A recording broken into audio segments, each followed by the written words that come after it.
अभी मैं आपको दिखाऊंगा। देखो ये देखो कितना जहरीला और कितना बड़ा सांप है ये देखो। ये जहरीले सांप जो होते हैं नहरों के ऊपर रहते हैं। देखो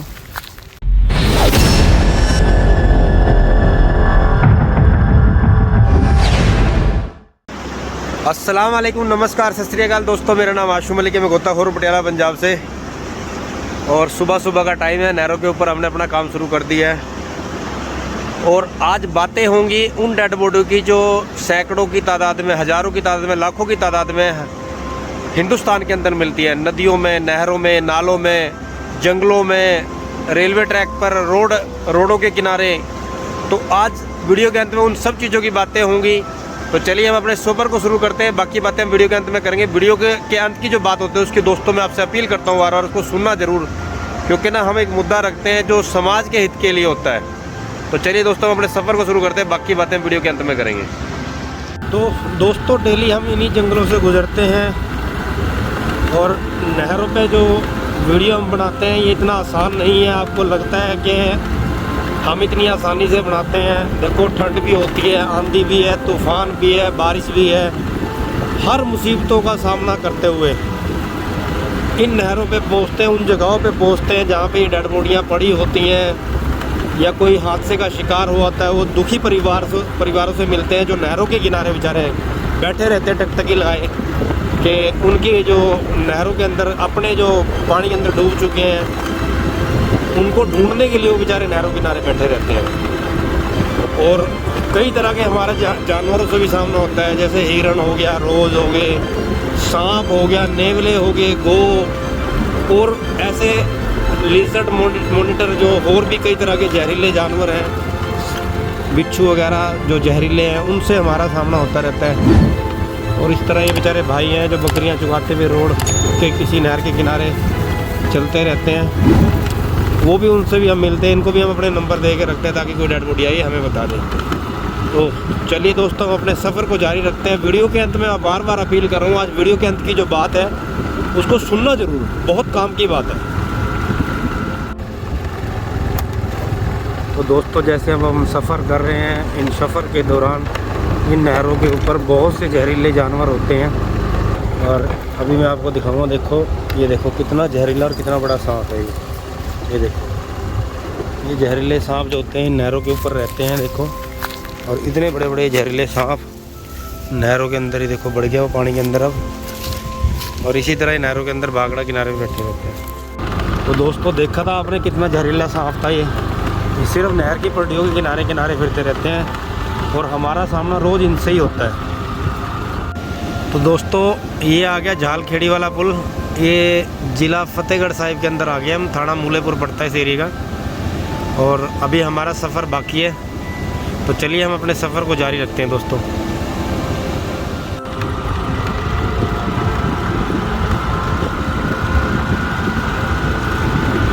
तो दोस्तों ये आ गई जनारथल की झाल। ये भी ज़िला फतेहगढ़ साहिब के अंदर ही पड़ती है। देखो कितनी बहुत बड़ी और बहुत भयानक झाल है ये, कोई छोटी मोटी झाल नहीं है, ये बहुत बड़ी झाल पड़ती है। देखो इसके अंदर यहाँ पानी बहुत ज़बरदस्त गिरता है बड़ी ऊपर से देखो।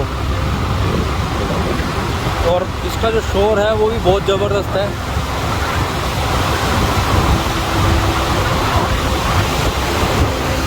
चलिए हमारा सफ़र जारी है। वीडियो को लाइक कमेंट शेयर ज़रूर करते रहना दोस्तों। तो दोस्तों अब मैं पहुंच चुका हूं ज़िला फतेहगढ़ की भी ये झाल है, सिद्धमा का पुल है, सिद्धमा की झाल बोलते हैं इसको। और ये भी एक बहुत बड़ी झाल है, ज़्यादा मतलब जनारथल से छोटी है पर। और ये भी ज़िला फतेहगढ़ साहिब के अंदर ही पड़ती है। और अभी हमारा जो सफ़र है वो जारी है दोस्तों। और आप वीडियो को लाइक कमेंट शेयर ज़रूर करते रहना। तो चलिए हम अपने सफ़र को जारी रखते हैं। तो दोस्तों मैं इस टाइम पहुंच चुका हूँ जल्ले सोंडे। ये भी ज़िला फतेहगढ़ साहिब के अंदर पड़ता है। और यहीं से भागड़ा नहर बिल्कुल दो भागों के अंदर पड़ जाती है और बहुत कम पानी रह जाता है दोनों नहरों के अंदर, क्योंकि ना यहाँ से जो पीछे पानी हो 36 फुट है और यहाँ से जो नीचे नहर गिरती है यहाँ 25 फुट पानी रह जाता है। तो चलिए वक्त आ गया दोस्तों अपने वीडियो को विराम देने का। ये हमारा जो सफ़र है अब हम इसको ख़त्म करते हैं और शुरू करते हैं वो बातें जो हमने वीडियो के स्टार्टिंग में आपसे बोली थी। तो दोस्तों हमारे देश के अंदर ऐसे बहुत से क्राइम शो चलते हैं, उनमें से दो शो बहुत ज़्यादा मशहूर है, एक सावधान इंडिया और एक क्राइम पेट्रोल। लोग इनको ज़्यादा देखना पसंद करते हैं। वैसे तो तकरीबन जितने भी हमारे भारत देश के न्यूज़ चैनल हैं कोई ना कोई क्राइम शो दिखाते रहते हैं। क्या आपको पता है इन शो को देखने के बाद लोग इनसे क्या सीख लेते हैं? 70% लोग वो हैं जो क्राइम को शो को देखने के बाद में सिर्फ और सिर्फ क्राइम का ही दिमाग दौड़ाता है, क्राइम करने के लिए उनको देखता है कि कैसे क्राइम से बचा जाए, किस तरीके से परफेक्ट क्राइम करें और किस तरीके से नहीं है। क्या आपको मालूम है क्राइम कभी परफेक्ट होता ही नहीं है। और सिर्फ 30% लोग वो हैं जो इस शो को देखने के बाद कोई सीख लेते हैं, समझ लेते हैं अपने बच्चों के लिए, अपनी फैमिली के लिए, अपने फ्यूचर के लिए, समाज से कैसे बचना है, मुलजिमों से कैसे बचना है, सावधान कैसे रहे, सतर्क कैसे हों। 30% लोग सिर्फ इन चीज़ों से बचते हैं। क्या आपको पता है हिंदुस्तान के अंदर कितने रोज़ लोग मरते हैं? क्या कभी आपने इसके बारे में सोचा? हिंदुस्तान के अंदर लाखों की तादाद के अंदर लोग मरते हैं। कोई जंगलों के अंदर मरता है, कोई रेलवे एक्सीडेंट के अंदर मरता है, कोई रोड एक्सीडेंट के अंदर मरता है, कोई नहरों के अंदर मरता है और कोई जंगलों के अंदर मरता है। कोई किसी को जानवर मार देते हैं, किसी को सांप काट लेता है, किसी को शेर उठा के ले जाता है, किसी को भालू उठा के ले जाता है। तो इस तरह की जो मौतें हैं बहुत हमारे देश के अंदर अब बढ़ चुकी हैं और आने वाले समय के अंदर ये घटेंगी नहीं। और आने वाले समय के अंदर जिस हिसाब से हमारी संख्या बढ़ रही है ये संख्या भी बढ़ती जाएगी। पर इनको रोकने के लिए हमने या हमारी सरकार ने कोई भी ठोस कदम नहीं उठाया अभी तक। कई बार तो मरने वाले को ये भी नहीं पता होता कि मैं क्यों मर रहा हूँ, किसने मुझे मारा है और किसने मुझे मरवाया है।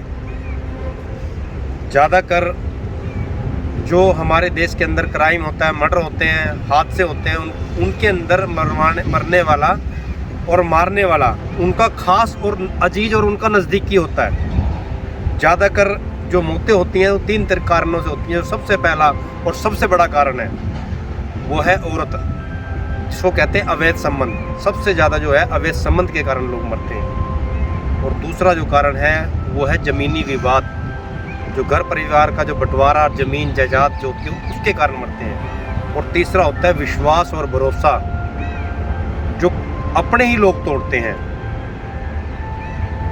और कई बार मरने के कारण ये भी हो जाते हैं, जैसे लोग चल रहे हैं रोडों पे या कहीं सफ़र के अंदर, लोग उनको लूटपाट के इरादे से मार देते हैं। लेकिन कई चीज़ें ऐसी हैं जो आज तक हमारे देश के अंदर सामने ही नहीं आई। आपको ये नहीं पता 80% लोग वो हैं जो अपने अंतिम संस्कार के लिए तरस रहे हैं आज भी, कि उनको 2 गज ज़मीन मिल जाए या 2 मन लकड़ियाँ मिल जाए जलने के लिए, लेकिन वो उनको नसीब नहीं हो रही है। बड़े बड़े कंकाल बन गए, सड़ रहे हैं बड़े बड़े, वो आज भी नहरों के अंदर, ज़मीन के अंदर गाड़ दिए गए, पहाड़ों से फेंक दिए गए, नदी नालों के अंदर बहा दिए गए। तो वो आज भी अपने अंतिम संस्कार के लिए तरस रहे हैं, लेकिन उनका अंतिम संस्कार कोई भी करने वाला नहीं। कई बार क्राइम हो जाता है, समय के साथ हर चीज़ बदल जाती है, आंखों से आंसू सूख जाते हैं, उम्मीदें लोगों की ख़त्म हो जाती हैं। क्या आपको पता है हमारे भारत देश के अंदर अगर 7 साल तक हम किसी शख्स को ना ढूंढ पाए तो फाइनली जो है जो पुलिस कंप्लेंट हमने करवा रखी है, उसकी जो गुमशुदगी लिखवा रखी है, वो केस हमेशा के लिए क्लोज कर दिया जाता है। वो भी फाइल को बंद करके रिकॉर्ड रूम के अंदर धूल फाँकने के लिए छोड़ दिया था, क्योंकि ये हमारे देश का कानून है, लॉ है हमारे देश का। अगर कोई 7 साल तक इंसान नहीं मिलता, उसको मृत घोषित करके उसकी फ़ाइल को बंद कर दिया जाता है। अगर उसकी फ़ाइल खुलेगी तो जब खुलेगी, जब उसका कोई क्लू मिलेगा, कोई आधार मिलेगा, हाँ वो बंदा फलाने ने मारा है, उस जगह मारा है, उस जगह गाड़ रखा, उसको नहर में डाल दिया, तब वो फ़ाइल खुलेगी, नहीं तो हमेशा के लिए फ़ाइल बंद कर दी जाएगी। तो दोस्तों, इसी तरह हमारे भारत देश के अंदर हज़ारों डेड बॉडियाँ मिलती हैं। कुछ का अंतिम संस्कार हो जाता है जिनकी इन्फॉर्मेशन पुलिस तक पहुंच जाती है, और कुछ का अंतिम संस्कार नहीं हो पाता जिनकी इन्फॉर्मेशन पुलिस तक नहीं पहुंचती।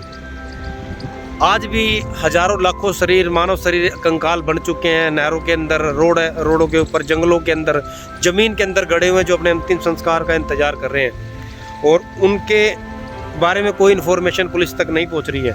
कुछ दिखाई देते हैं, कुछ नहीं दिखाई देते। कुछ लोग डर के मारे पुलिस को इन्फॉर्म नहीं करते, ताकि कभी हम किसी लपड़े में या किसी चक्कर में, किसी झंझट में ना फंस जाए, तो इस करके लोग इन चीज़ों को नहीं बताते, और कुछ इन्फॉर्मेशन पुलिस तक पहुंच जाती हैं। तो दोस्तों, मैं भी चाहता हूं कि अगर आपको भी इस तरह की कोई डेड बॉडी मिलती है तो वो आप उसकी इन्फॉर्मेशन पुलिस को ज़रूर दें, ताकि उस बेचारे का सही तरीके से अंतिम संस्कार हो जाए और उसका परिवार मिल जाए। क्योंकि ना हो सकता है उसको किसी ने मर्डर करके फेंका हो या किसी हादसे का शिकार हो गया हो वो, या पड़ा पड़ा कहीं पर रुल रहा हो। तो ऐसी बहुत सी डेड बॉडियाँ जो आपको मिलती हैं उनके बारे में पुलिस को ज़रूर इन्फॉर्मेशन दें। तो दोस्तों जाने में अगर मैंने कोई गलत बात की उसके लिए मैं माफ़ी चाहता हूँ। तो आज का वीडियो हम यहीं समाप्त करते हैं। कल फिर एक नई कहानी एक नए वीडियो के साथ मिलेंगे। अलविदा।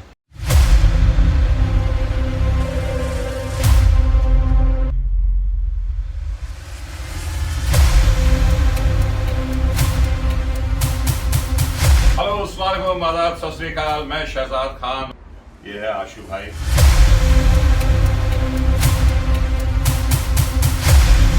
आशु मलिक जी से आज हमारी भेंट हुई और मालूम हुआ कि ये बहुत पुण्य का काम करते हैं।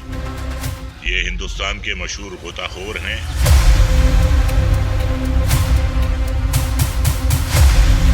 और आज एक ऐसी शख्सियत से मिला हूँ, भाई आशु मलिक जी हैं, तो हमारे भारत के एक वन ऑफ द टॉप गोताखोर।